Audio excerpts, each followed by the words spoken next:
Hello, everybody. You're watching World 360 on CNN News 18. My name is Aisha Varma. During today's show, we'll be focusing on the 2-year anniversary of the United States Capitol riots, India's External Affairs Minister hitting out at our neighboring nations, and the latest on China's COVID situation. But before we go through all of that, here is a look at the headlines.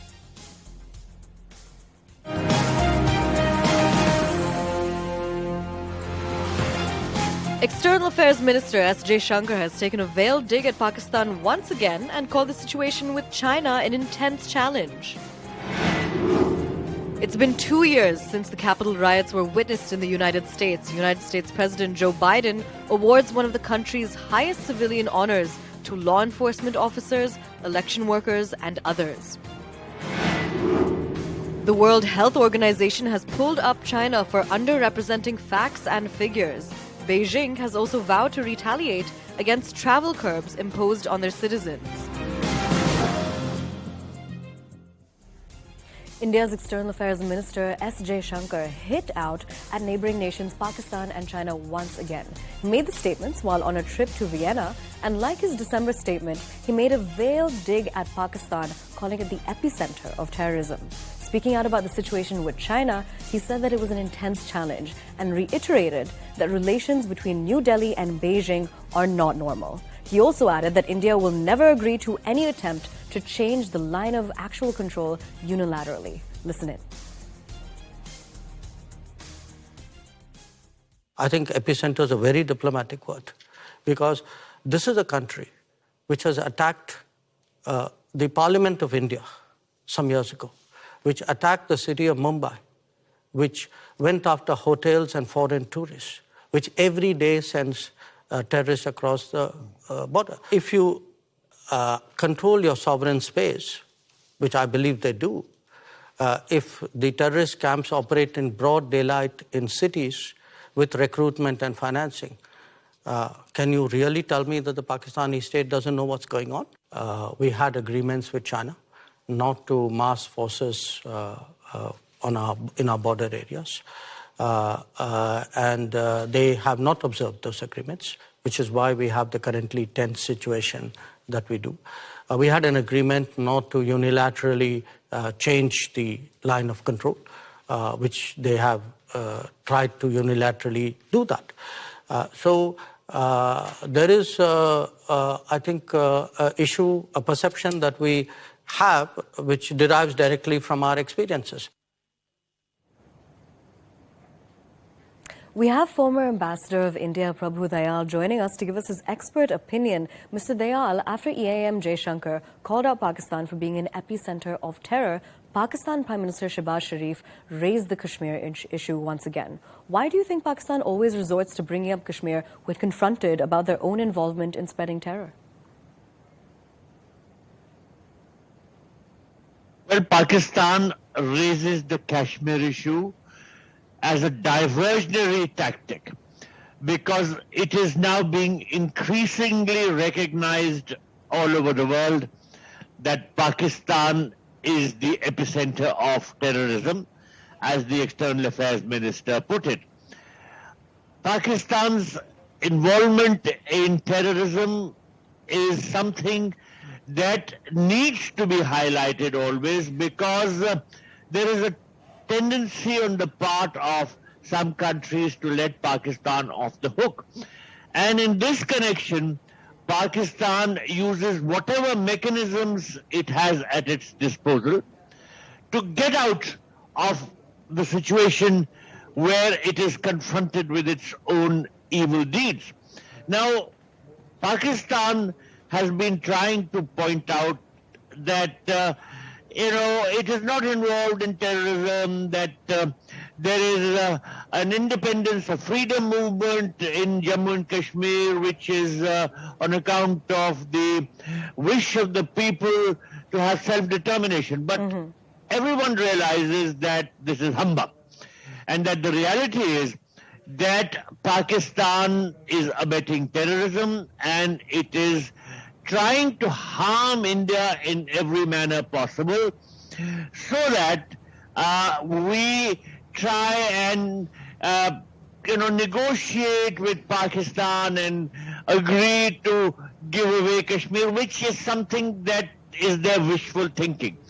We have always pointed out to them that Jammu and Kashmir is an integral part of India, and that the only issue which remains to be settled is Pakistan's vacation of Kashmiri territory illegally occupied by it, that is to say, Pakistan occupied Kashmir. Now, Pakistan also wants to divert attention for some other reasons. As we all know, Pakistan is undergoing severe economic turmoil. The people of Pakistan are extremely unhappy with their government's failure to address the economic situation. Absolutely. Now, talking about Jaishankar's other statement, considering China's current situation on the COVID front, the economic front, and its previous friendliness with China, why do you think China continues to provoke India? Won't this lead to them becoming even more isolated when it comes to global ties? You know, China is finding itself more and more isolated. Of course, it has tried to indulge in neo-colonialism. It has followed what is called checkbook diplomacy.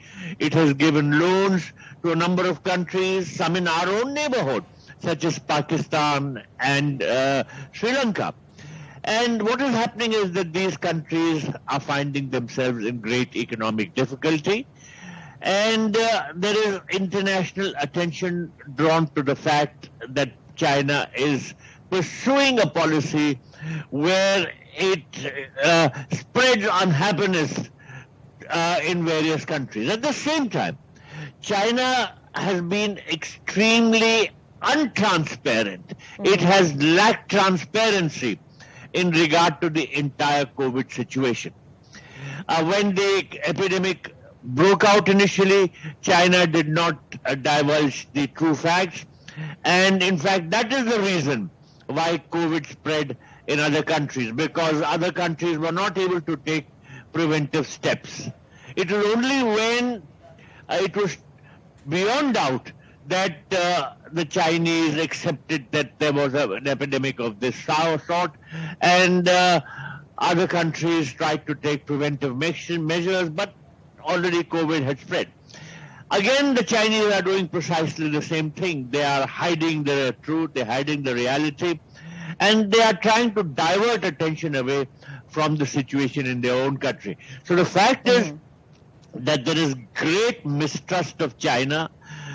There are more and more countries who feel that the Chinese government is dishonest and that dealing with such a government should be avoided. Absolutely, Mr. Prabhudaya. Thank you so much for speaking with CNN News 18. Now, shifting focus, it's been 2 years since the Capitol riots were witnessed in the United States. Hundreds of Donald Trump supporters had swarmed past barricades surrounding the building and had entered various rooms to vandalize them in 2021. They did this in a bid to thwart the certification of Joe Biden's election victory. And a few weeks ago, after months of public hearings, the committee probing the riots recommended that criminal charges be framed against ex-United States President Donald Trump. Now, to mark 2 years since the riots, President Joe Biden has awarded the Presidential Citizens Medal to 12 people. 2 years ago, on January the 6th, our democracy was attacked. There's no other way of saying it. The U.S. Capitol was breached, which had never happened before in the history of the United States of America, even during the Civil War. A violent mob of insurrectionists assaulted law enforcement, vandalized sacred halls, hunted down elected officials, all for the purpose and attempt to overthrow the will of the people.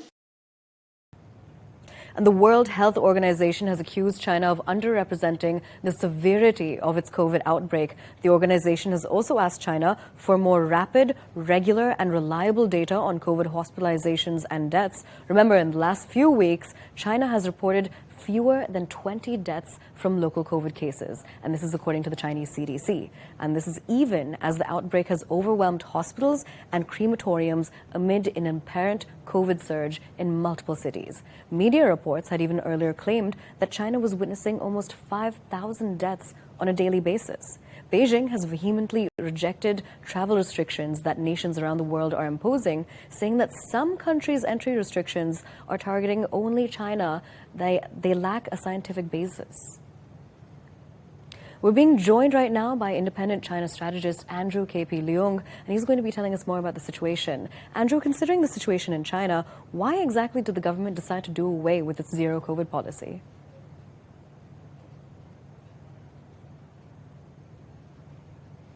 Well, it is very clear that after 3 years, the death rate has been remaining extremely low, according to Johns Hopkins University's website, updated as at 31st of December, only 2 days ago. The death rate of the pandemic in China so far, per 100,000 people, remain at 0.12 persons per 100,000. Compare with 300 and over in the United States, 48 in Japan, and 38 in India. So China's death rate has been extremely low, and even though they're using their own vaccines. However, after 3 years, the pandemic has been changing into an endemic because there are more infections, the virus becoming more infectious, but then the death toll has remained extremely low, and then most of the infected cases, they get well within a week or 10 days. So clearly the pandemic has been changing into an endemic, and China is now opening up the border with Hong Kong and the rest of the world quite rapidly. Mm-hmm. In fact, the full border is expected to be open in Hong Kong, with Hong Kong, before the Chinese New Year on the 15th of this month.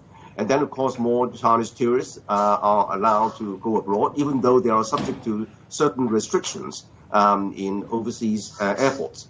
But it means that a lot of Chinese people, they are fit for traveling, because they've been shut down for 3 years, and then the patients are very thin, and hence the recent protests. But it's a frustration more than a revolt against the Chinese government, because the Chinese government has been extremely popular, according to the Harvard Kennedy School and the Elderman Trust Barometer study recently. Yes, but you'd consider that being the epicenter of the original outbreak, China would be better prepared for another wave. But media reports have stated that over 5,000 deaths, if not more, are taking place on a daily basis. The infection is surge has been extremely strong, and then initially a lot of people get sick, and especially people who are not used to this because they're under the mandatory lockdown for so long. And so when they get sick, they panic, and so there are a lot of people visiting hospitals, the emergency wards, mm-hmm. and then people are scrambling to stock up on medicine. So this is only a kind of natural reaction. But then, of course, as far as the medicine is concerned, it is the kind of fever-suppressing medicine. And China is one of the world's largest producers there. So for the past month or so, China has now increased the supply of all these fever-suppressing tablets to several 100 million tablets.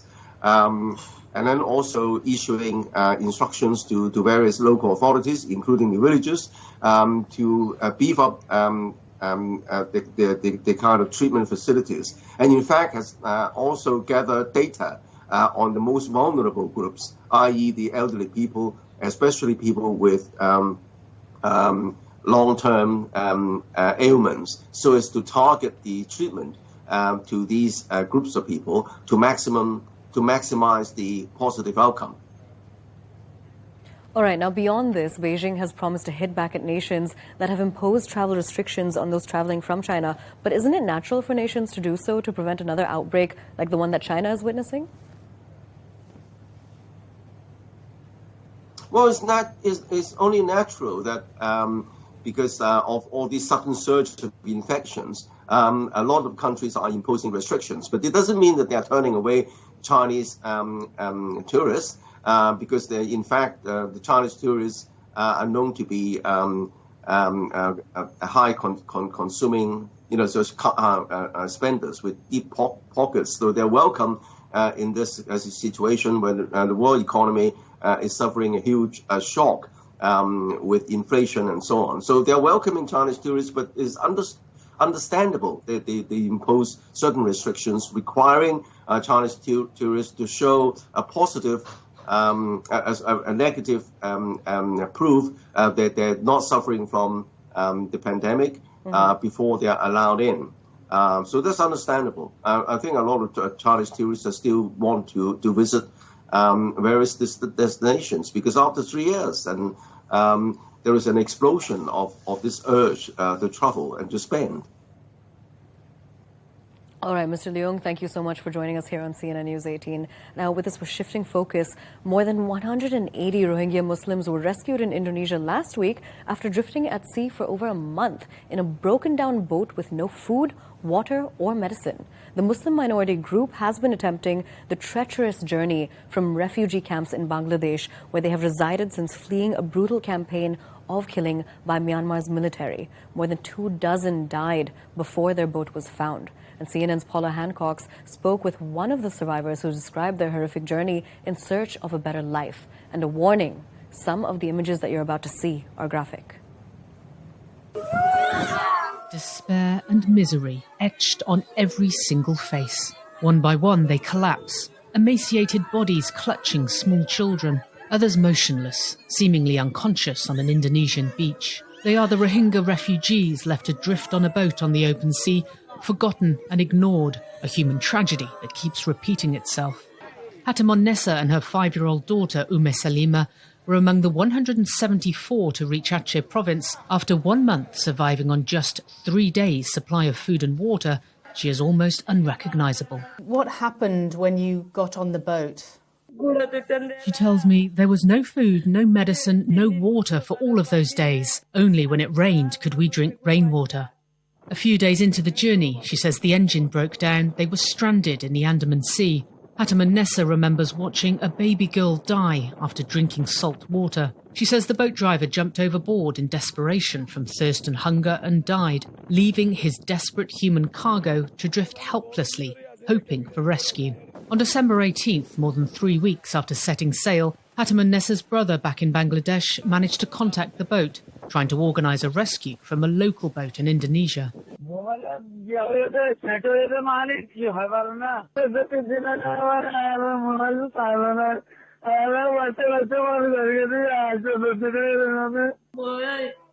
Hatimon Nessa says, I thought I would die. I thought I would die on that boat. The United Nations Refugee Agency says 26 people died before the boat was rescued by Indonesian fishermen and local authorities. The agency says several countries turned a blind eye. We as UNHCR were reaching out from states to states in the region, wherever we were getting report that this is either close to one country or another. No one acted on those requests and appeals. Stateless and persecuted, these Rohingya refugees have known little peace, having fled once for their lives 5 years ago in Myanmar after a brutal campaign of killing and arson by the military, to Bangladesh and a now sprawling refugee camp, Cox's Bazar, with little hope of a life, just survival. In Bangladesh, our life was difficult. We were banned from going out to look for work. The children could not go to school. This year threatens to become one of the most deadly for the Rohingya in these Southeast Asian waters. UNHCR says at least 3 boats were rescued in December. These are literally death traps that once you get into those, you end up losing your life. And this is done by the merciless human smugglers and traffickers who don't care about human lives. For Hatimon Nessa, it cost around $1,000 for a false promise of a 7-day trip to Malaysia, a price so high she had to leave her 7-year-old daughter behind with her mother in Bangladesh, assuming she would join later. They must bring my other daughter to me, she says. My heart is burning for her. All I ever wanted was to get an education for my children. She now faces the torment of living apart from one child while dealing with the trauma of another. Well, with this, we're heading into a very short break, but do stay with us for more.